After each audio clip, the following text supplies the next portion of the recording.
अलग अलग टुकड़ों में फिर से बटे।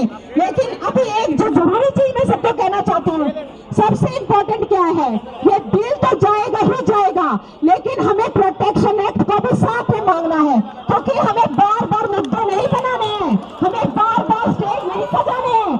नमस्कार, मैं मोन्टू राजा, एंटी करप्शन इंडिया से स्वागत है आपका। जिस तरह से आप तमाम लोग जानते होंगे कि दिल्ली के अंदर वकीलों ने हड़ताल की हुई है, अमेंडमेंट है वकीलों के एक्ट को लेके, उसका खिलाफत एक तरह से की जा रही है। इस समय मैं कड़कड़डुमा कोर्ट के अंदर मौजूद हूं और मेरे साथ सुरजीत सम्राट जी हैं, जो कि एडवोकेट हैं सुप्रीम कोर्ट और तमाम न्यायालयों के अंदर जो है अपनी प्रैक्टिस कर रहे हैं। बहुत बहुत स्वागत है आपका। आज जो एक्ट के खिलाफ आप लोग उतरे हैं, तमाम वकील जो हैं ऑफिसर्स ऑफ द कोर्ट होते हैं, क्या है मतलब अमेंडमेंट में क्या परेशानी है, पहले क्या था, अब किस तरह आप लोगों को परेशानी हो रही है जो आप लोग सारा काम छोड़ के, क्योंकि कहीं ना कहीं जनता प्रभावित हो रही है, क्या कहेंगे?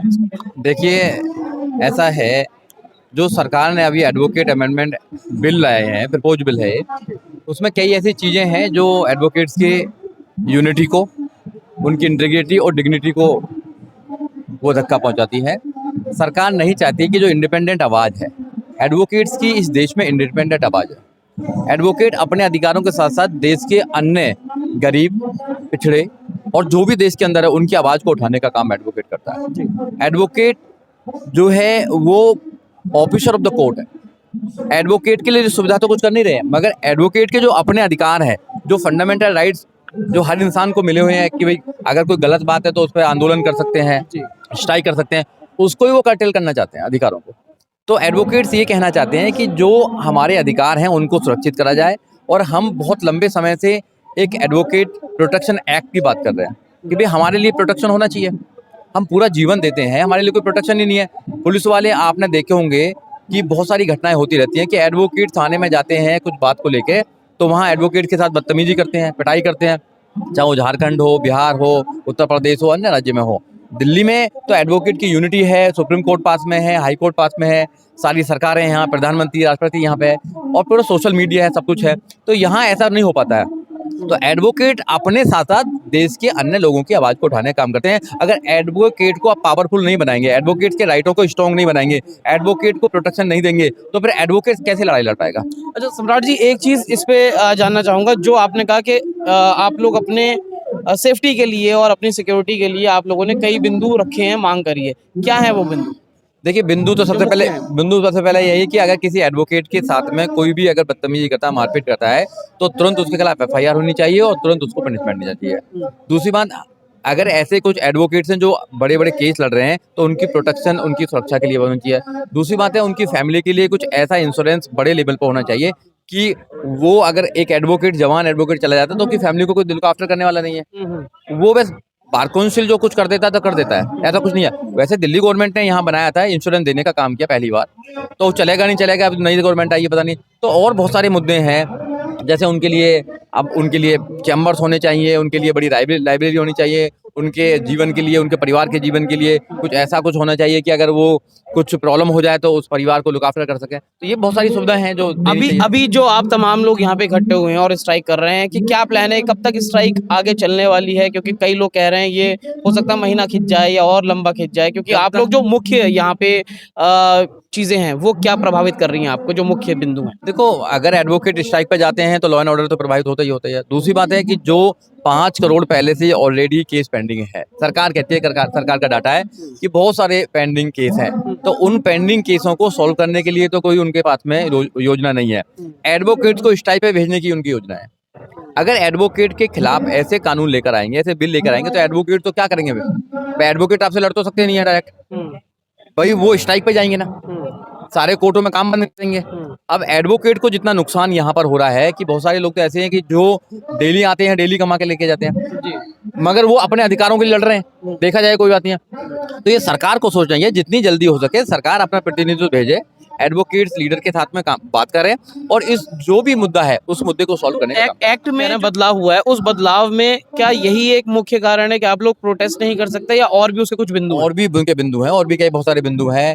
जैसे उस पर फाइन, एडवोकेट से फाइन लगाने का एक वो है कि एडवोकेट से फाइन लगाया जाएगा अगर कोई किसी क्लाइंट कोई अगर उसको करेगा। एडवोकेट्स की जो मेंबरशिप है, एनरोलमेंट है, उसको खत्म कर दिया जाएगा। बहुत सारी चीजें ऐसे हैं जो उसको हार्ड बना रहे हैं ये। जबकि एडवोकेट को प्रोटेक्शन देने के बजाय एडवोकेट पर कसंजा करना है, जिससे कि उनकी वो बपौदी बन जाए। तो हम ये सारा कुछ कर रहे हैं। क्यों किया जा रहा है? बार काउंसिल में जो मेंबर जाएंगे तो वो सरकार का इंटरफेयर रहेगा। अब तक एटोनमस बॉडी है, इंडिपेंडेंट बॉडी है। अब सरकार का जब दखल हो जाएगा तो फिर लोग जितने भी एडवोकेट है वो सरकार के लिए काम करेंगे। अब जैसे एक मनन मिश्रा है, सरकार ने उनको राज्यसभा भेज दिया, जैसे जजों को राज्यसभा भेजने का काम कर रहे हैं, तो जज इन्फ्लुएंस में काम करेंगे कि भाई हम भी राज्यसभा जाने चाहिए। ऐसे ही एडवोकेटों में लॉबी बन जाएगी, ग्रुप बन जाएगा कि भाई हम अगर सरकार के साथ रहेंगे, सरकार की बात करेंगे, तो हम भी राज्यसभा जा सकते हैं, हम भी एमएलसी बन सकते हैं, हम भी। कहीं ना कहीं आप ये कहना चाह रहे हैं कि जो तो ये सरकार unity है जो है, वो हाँ, इन्फ्लुएंस करने के ये लिए इन्फ्लुएंस कर रही है एडवोकेट्स को, उनकी यूनिटी को ब्रेक कर रही है, उनकी डिग्निटी को तो खत्म ही कर दिया खैर एडवोकेट्स की इन्होंने। तो ये पूरा इनका प्लान है कि जो एडवोकेट इंडिपेंडेंट आवाज है उस आवाज को खत्म कर दिया जाए, जिससे कि वो अपने देश की आवाज को ना उठा सके। एडवोकेट ने जब जब भी देश में विपदा आई है, एडवोकेट ने उसको इनिशिएट लिया है चीज़ों को। देश की आज़ादी में एडवोकेट्स का बहुत बड़ा योगदान है, देश के संविधान बनाने में बाबा साहब डॉक्टर अम्बेडकर का योगदान आप जानते हैं अच्छी तरह। देश में अभी भी जो बड़ी बड़ी पार्टियां उनमें सब एडवोकेट्स लीड करते हैं, तो एडवोकेट इंडिपेंडेंट आवाज को वो खत्म करना चाहते हैं। अंत में क्या संदेश आप देना चाहेंगे सिस्टम को, सरकार को, जो जो चल रहा है, और ये कब तक आगे की चल सकता है जो प्रोटेस्ट? मैं तो आपके चैनल के माध्यम से सरकार को इतना कहना चाहूंगा कि जो एडवोकेट प्रोटेक्शन एक्ट है उसको लागू किया जाए, और जो आपने एडवोकेट अमेंडमेंट बिल 2025 का जो प्रपोज है उसमें जो भी नियम जो बनाए हैं, आपने लॉ बनाए, वो उनको खत्म करके एडवोकेट के फेवर में किया जाए। और दूसरा, एडवोकेट की सुरक्षा के साथ साथ में एडवोकेट के परिवार की सुरक्षा भी की जाए, और आप एडवोकेट की आवाज़ को बंद ना करें। क्योंकि जब जब भी देश में आप सरकार करना क्या चाहती है, सरकार ये करना चाहती है कि देश के जितने भी लोग हैं उनकी आवाज़ को बंद करके साथ में एडवोकेट की आवाज़ को बंद भी कर जाए। देश में कोई बोले ना उनके साथ में, तानाशाही चले, और तानाशाही जब चलेगी तो देश फिर किधर जा रहा है आपको बताइए सारा। ताकि न्यायालय के अंदर जो ऑफिसर ऑफ द कोर्ट होते हैं, जो एक पीड़ित की आवाज रखते हैं बेसिकली जज के सामने, उनको भी इन्फ्लुएंस करना चाहते हैं। बिल्कुल इन्फ्लुएंस करना चाहते हैं, पूरा 100% इन्फ्लुएंस करना चाहते हैं, अपनी लॉबी क्रिएट करना चाहते हैं सरकारों की, जबकि उसको अलग करा जाए। जो जुडिशरी है वो इंडिपेंडेंट बॉडी है, जुडिशरी में इतना इन्फ्लुएंस सरकार का है इतना कभी नहीं हुआ आज की डेट में जो सरकार का इन्फ्लुएंस है।